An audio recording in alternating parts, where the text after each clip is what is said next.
On est le mercredi 7 juin 1967, c'est le 28 du mois de Iyar, c'est le jour de la libération de Jérusalem, du Kotel, du mont du Temple. Deux personnages principaux et surtout deux voix vont marquer cette journée unique.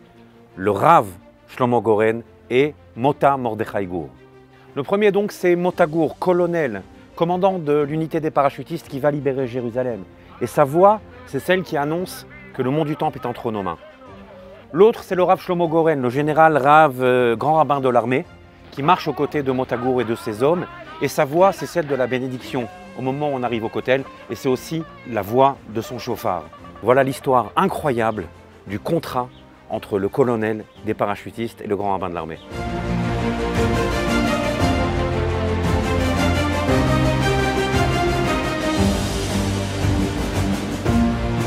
Première scène, 1962, 6 ans avant la guerre des 6 jours, Mota Gur est à ce moment-là commandant d'une autre unité combattante, les Golani.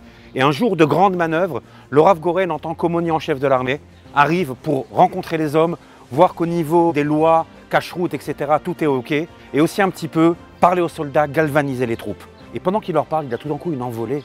Il leur demande, vous croyez que notre rôle est terminé? Vous croyez que vous, jeunes soldats de 18, 20 ans, vous n'avez plus de mission? Votre mission à vous n'est pas terminée tant que Jérusalem n'est pas libérée, tant que le Kotel n'est pas entre nos mains.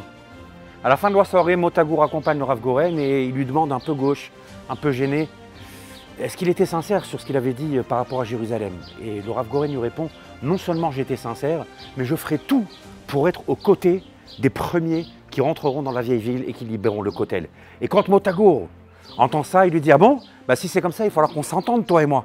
Pourquoi il faut qu'on s'entende, toi et moi? Parce que le premier soldat qui sera à la tête de Tsahal et qui va rentrer dans Jérusalem, c'est moi. J'habite Jérusalem. Jérusalem, c'est ma vie, c'est ma raison d'être, c'est mon cœur qui bat. Si tu veux rentrer à Jérusalem au moment où elle sera libérée, il va falloir que tu sois à mes côtés. Et là, incroyable mais vrai, sur le capot d'une Jeep, la nuit en 1962, le Rav Shlomo Goren et Mota Gur vont rédiger un contrat, un accord où ils s'engagent mutuellement à rentrer côte à côte et à libérer ensemble Jérusalem. On est en 1962. Début juin 1967, à l'état-major de Tsahal, dans l'effervescence des jours qui précèdent ce qui va devenir la guerre des 6 jours, le Rav Goren sur place tombe sur Mota Gur, il le voit pâle, effondré. « Makara Mota, qu'est-ce qui se passe Mota ?» Et Mota Gur raconte qu'il avait pour mission d'être parachuté avec ses hommes au-dessus du désert du Sinaï contre l'Égypte et que sa mission vient d'être annulée. Cette guerre-là va se passer sans moi et sans mes hommes. Le Rav Goren, il essaie de le consoler, puis il lui dit « Mais enfin, c'est une bonne nouvelle, rappelle-toi, ta mission, elle n'est pas dans le sud. Ta mission, notre mission à nous, ça va être Jérusalem. » Et Mota s'énerve. Il dit au Rav Goren, « Mais quelle Jérusalem? On va se battre contre les Égyptiens dans le sud, à la rigueur contre les Syriens à la frontière nord, mais personne ne parle de Jérusalem. » Lundi 5 juin 1967, la guerre des 6 jours éclate. Le Rav Goren est avec les premiers soldats de Tsahal qui percent la frontière égyptienne dans le sud. Il est pris sous le feu et toute la nuit, il est bombardé.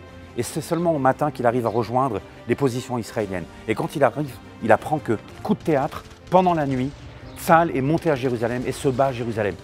Quoi, la vieille ville demande le Rav Goren? Mais pas du tout, on le regarde bizarrement, pas du tout. C'est une guerre de défense, on attaque les positions jordaniennes, la colline des munitions, des endroits comme ça.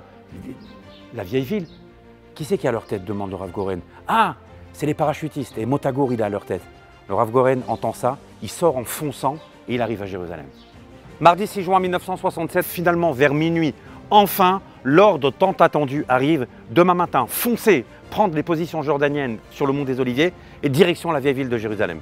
Mercredi 7 juin 1967, 9h, 9h30, les parachutistes avec Mota à leur tête et avec des tanks dévalent le mont des Oliviers et montent ici sur cette pente pour arriver à la porte des Lions et rentrer enfin dans la vieille ville de Jérusalem. Et tout d'un coup, de son commande-car, Mota Gur aperçoit un quinquagénaire avec une barbe, avec un Sefer Torah à la main. C'est le Rav Goren. Et c'est ensemble qu'ils vont passer la porte des Lions, le Shahar HaArayot.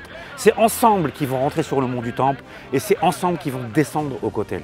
Ça, c'est l'histoire incroyable mais vraie du contrat entre le colonel et le rabbin.